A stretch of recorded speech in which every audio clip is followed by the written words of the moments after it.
అందరికీ నమస్కారం.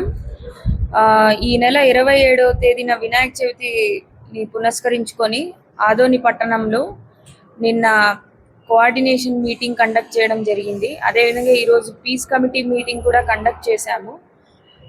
ఇరు వర్గాలకి అండ్ పెద్ద విగ్రహాలని ఎవరైతే పెడుతున్నారో వాళ్ళందరినీ పిలిపించి వాళ్ళకున్న గైడ్ లైన్స్ని కండిషన్స్ని చెప్పడం జరిగింది.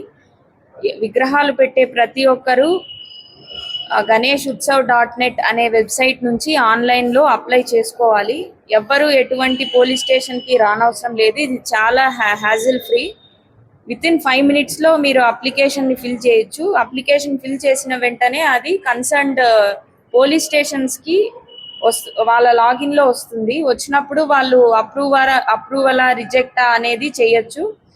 అప్రూవ్ చేసిన అప్లికేషన్స్ వాళ్ళు డౌన్లోడ్ చేసుకుంటే QR కోడ్తో పాటు వస్తుంది. ఆ QR కోడ్ని ఖచ్చితంగా పండల్స్ దగ్గర దాన్ని స్టిక్ చేయాలి. So that night beat Pisces వచ్చి దాన్ని స్కాన్ చేసినప్పుడు దీంట్లో ఎవరు ఆర్గనైజర్స్, ఎవరు కమిటీ మెంబర్స్, వీళ్ళందరి ఇన్ఫర్మేషన్ మేము తెలుసుకోగలుగుతాము. ఖచ్చితంగా ఈ QR కోడ్ని స్టిక్ చేయాలి.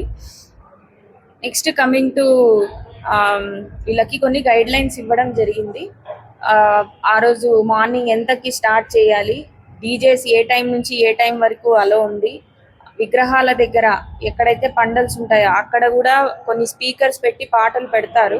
ఇవి కూడా సర్టెన్ టైం అంటే ఏంటి, ఈ నైట్ 10 నుంచి మార్నింగ్ 6 వరకు ఎటువంటి స్పీకర్లకు కానీ సౌండ్ సిస్టమ్స్ కానీ అలో లేదు. 6 to 10 మార్నింగ్ 6 AM నుంచి 10 PM వరకు పెట్టుకోవచ్చు. అది కూడా ఏంటి, విని సమ్ హ్యూమన్ ఇయర్కి ఎంతైతే పర్మిసిబుల్ లిమిట్స్ ఉంటాయో ఆ డెసిబుల్ లెవెల్లోనే పెట్టాలే తప్ప విపరీతమైన సౌండ్స్ పెట్టి ప్రజలకు ఇబ్బంది కలిగిస్తే మాకు వాళ్ళ తరపు నుండి ఏదైనా కంప్లైంట్ వస్తే దానికి చట్టపరమైన చర్యలు తీసుకుంటాము.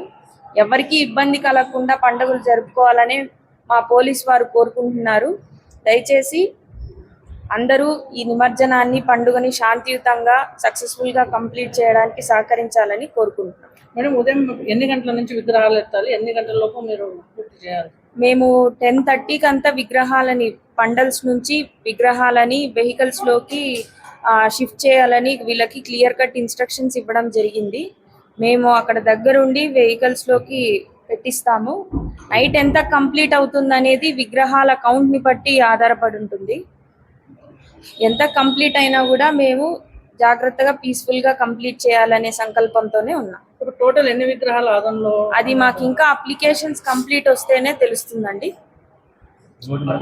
డీజేలు 2 లక్షలు పెట్టి చాలా ఇబ్బందికరంగా సౌండ్ పెట్టడం వలన ఆర్టిస్టులకి చాలా ఇబ్బందికరంగా ఉంది. అలాంటి వాళ్ళకి ఆలోచిస్తున్నారా? అదే అండి, మేము చెప్పిన విధంగా 80 decibels కంటే ఎవరైతే ఎక్కువ పెడతారో దాన్ని ఖచ్చితంగా అప్పటికప్పుడే ఆఫ్ చేసేయడం జరుగుతుంది. ఇంకా మాట్లాడితే వాళ్ళపైన చట్టపరంగా చర్యలు కూడా తీసుకుంటాం. వినికిడి శక్తికి మించి పెడితే దానివల్ల ఇబ్బందికర హార్ట్ పేషెంట్స్కి కావచ్చు, పిల్లలు కావచ్చు, ఇంకేదైనా రోగాలు వచ్చిన వాళ్ళు వినికిడి శక్తిని కోల్పోతాం మనం. ఎంతంటే అంత సౌండ్స్ పెట్టడం వల్ల ఎవరికి ప్రయోజనం అయితే ఉండదు. ఇంకా దానివల్ల న్యూసెన్స్ క్రియేట్ అవ్వడం తప్ప. దయచేసి ఎక్కువ సౌండ్స్ పెట్టడానికి ట్రై చేయొద్దు. మినిమల్ సౌండ్స్ ఉన్న మంచి పాటలు, దేవుడి భక్తి పాటలు పెడితే అది ఎంతో అందరికీ ఆహ్లాదకరంగా, ఉపయోగకరంగా ఉంటుంది.